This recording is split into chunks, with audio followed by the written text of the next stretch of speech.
दोस्तों, दिनाक्षी short hand में आपका स्वागत है। अगर आप चैनल पर नए हैं तो चैनल को सब्सक्राइब करें और बेल आइकन ज़रूर दबाएं। आज के साहित्य डिक्टेशन का यह 35वां दिन है। लगभग 400 शब्दों की यह डिक्टेशन 80 शब्द प्रति मिनट की गति से बोली जाएगी। अगर आपको इस डिक्टेशन की एडवांस आउटलाइंस और वाक्यांश की आवश्यकता है तो आप हमारा पेड बैच ज्वाइन कर सकते हैं। हमारे पेड बैच को ज्वाइन करने के लिए आप डिस्क्रिप्शन बॉक्स में दिए गए मोबाइल नंबर पर व्हाट्सएप कर सकते हैं। तो चलिए डिक्टेशन को स्टार्ट करते हैं।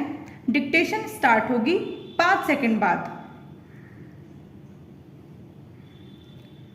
Ready, start.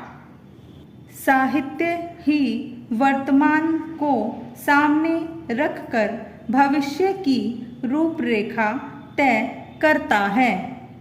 समाज की सुषुप्त विवेक शक्ति को जागृत करना साहित्य का बुनियादी लक्ष्य है। अपने समय के सच को उजागर करने के साथ ही गुणात्मक साहित्य सदैव प्रासंगिक बना रहता है तथा जनमानस को आलोक स्तंभ के समान दिशा और प्रकाश देता है। कहने की आवश्यकता नहीं है कि श्रेष्ठ साहित्य वही होता है जो अपने भीतर बाहर सार्वभौमिक मूल्यों, संदेशों एवं उद्देश्यों को समाये रहता है।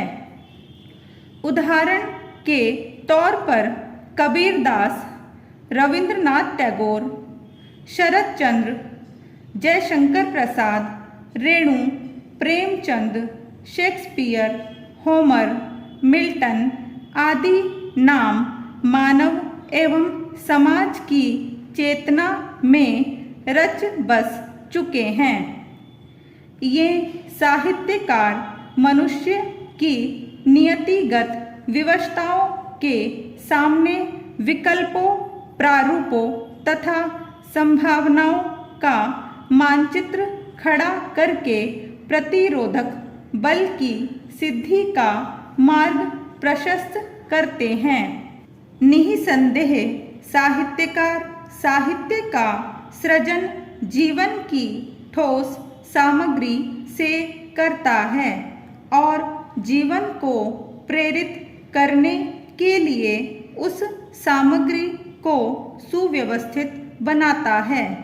जो साहित्यकार मौलिकता की चिंता में पूर्व उपलब्ध यथार्थ एवं उत्तम सत्य से आंखें मूंदकर केवल आत्माभिव्यंजन के लिए अपनी घटिया एवं बीती बातों का प्रदर्शन करता है, वह साहित्यकार नहीं है। इस सत्य को राहुल सांस्कृत्यायन, रामधारी सिंह दिनकर, मोहन राकेश एवं कमलेश्वर जैसे साहित्यकारों ने बखूबी समझा था और तभी वे ज्ञान, सत्य एवं प्रतिभा सापेक्ष श्रेष्ठ कृतियां दे सके। इसलिए तो कहा गया है, जहाँ न पहुँचे रवि वहाँ पहुँचे कवि।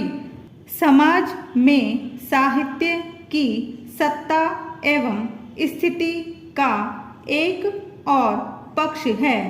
वह व्यापक सामर्थ्य पर ढांचे से अनेक रूपों में जुड़ा होता है। वह सामाजिक प्रक्रिया के आर्थिक, राजनीतिक और विचारधारात्मक व्यवहारों से प्रभावित होता है और उनको प्रभावित भी करता है। साहित्य मानव अनुभव की अद्वितीय अवस्था को अपने भीतर संजोए हुए होता है। साहित्य रूपी भवन का निर्माण समाज के आधार पर ही होता है। साहित्य सर्वथा देशकालिक होता है। साहित्यिक परिस्थितियाँ जैसी होंगी उस काल के साहित्य का स्वरूप भी वैसा ही होगा। विद्वानों के एक वर्ग के अनुसार साहित्य को आदर्शवादी होना चाहिए तो दूसरे वर्ग के अनुसार यथार्थवादी। यथार्थवादियों का साहित्य के विषय में यह तर्क है कि जीवन में निराशा, पाप एवं कष्ट का साम्राज्य होता है। अतः जीवन की इस स्थिति में आशा, पुण्य और सुख का चित्रण अस्वाभाविक प्रतीत होता है। दूसरी ओर आशावादियों का कहना है कि जीवन में निराशा, पाप और कष्ट का साम्राज्य ही नहीं होता, बल्कि उसमें आशा, पुण्य और सुख का भी समावेश होता है। स्टॉप।